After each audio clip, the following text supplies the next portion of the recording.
Okay, let's talk about effects 4 and 5.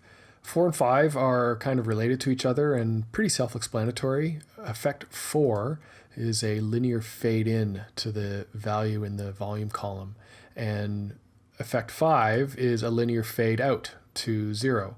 So a quick demonstration so you can hear the difference. We'll apply effect 4 here, nothing here, and we're at a really slow tempo, so you'll really be able to hear the fade in, and then this is regular without an effect, and then you'll really be able to hear the fade out on this row here.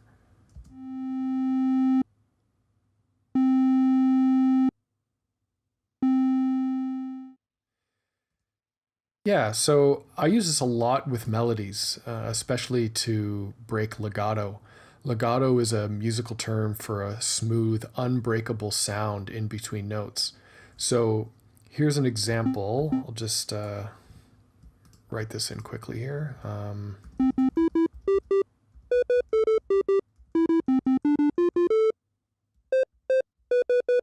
So this is with legato.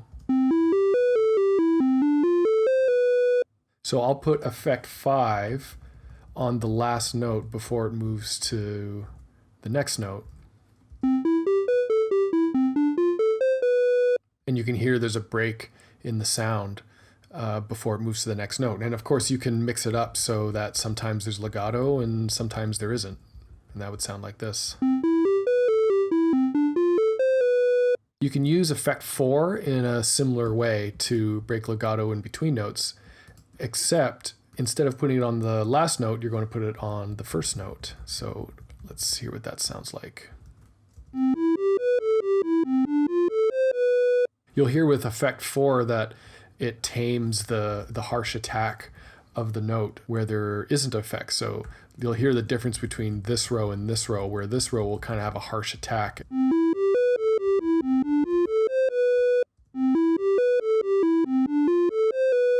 So that means I can also put 4 and 5 on the first and last note of the melody. Let's hear what that sounds like. And of course we'll add a little tail here to make it sound pretty. Now this probably won't sound great, but sometimes I'll put effect 4 and 5 on every row.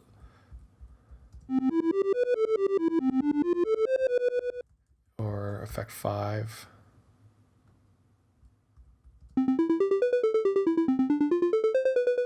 Actually, let's just write something new.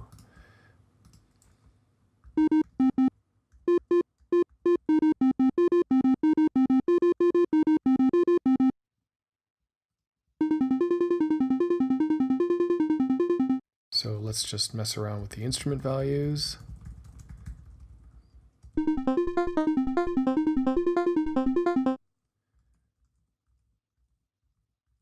Just kind of working semi-randomly. Actually, this will sound probably better as a bass. Using effect 5 is, I find, really good for bass lines because it makes them sound really crisp and really tight. So let's make the volume all 4. And then I'll play around with, I don't know, just take away some notes here.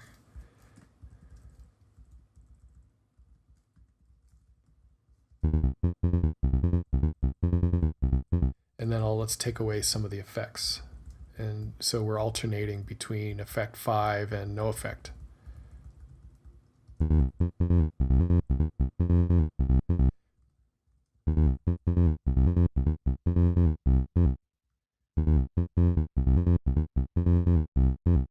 Yeah, so I really like this sound because we have one note here and we've got full volume on this row and then it kind of fades out. So it makes the note sound longer, where if I just had this, it might sound too short.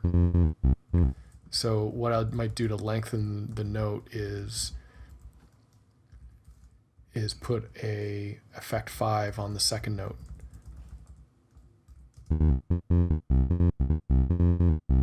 Yeah, so this needs some, I need to play around with this some more. Let's try adding a different instrument and see what happens. Yeah, I'll just play around with this, try different combinations of 4 and 5 to create certain different rhythmic interactions.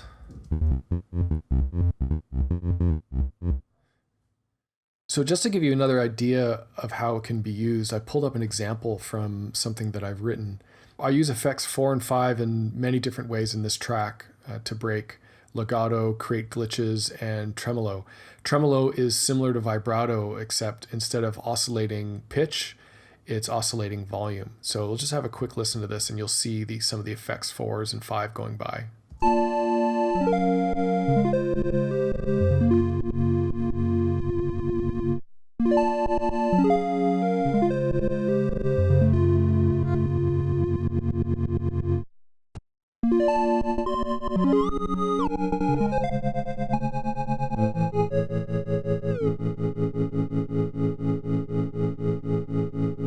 So that's the kind of tremolo effect. So I have this music pattern on a different speed and this on a different speed, and you can hear it getting slower, but we've got alternating 4 and 5 here. So it's kind of that tremolo oscillating volume effect.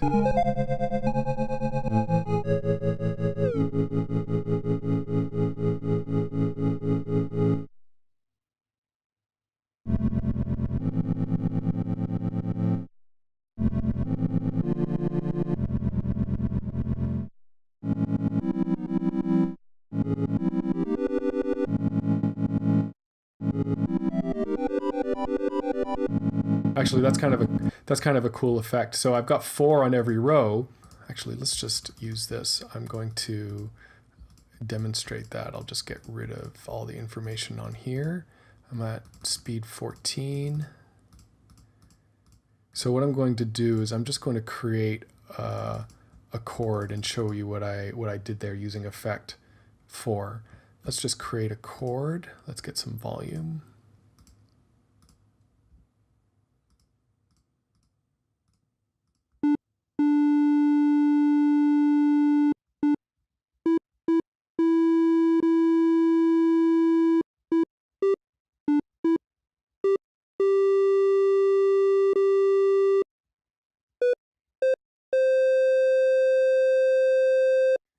Okay, and now I'm going to apply effect 4 to all of these. So it's going to sound something like this. Very cool. And now what I'm going to do, because instrument 5 has a different set of harmonics than instrument 0, I'm just going to place instrument 5 kind of all throughout here, and it's going to sound really neat. Trust me on that. So all I'm doing is just changing the instrument.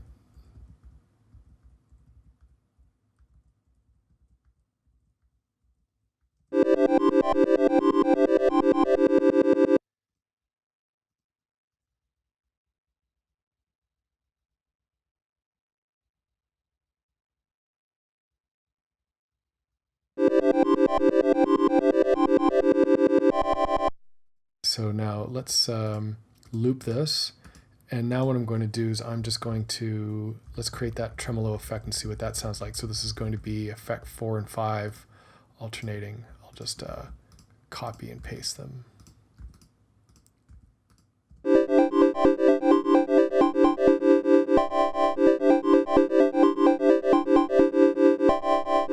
then maybe let's get rid of some of the effects.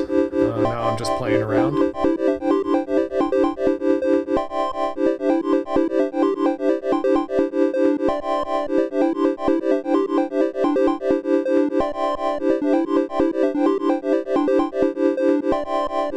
Yeah, that's a fun trick.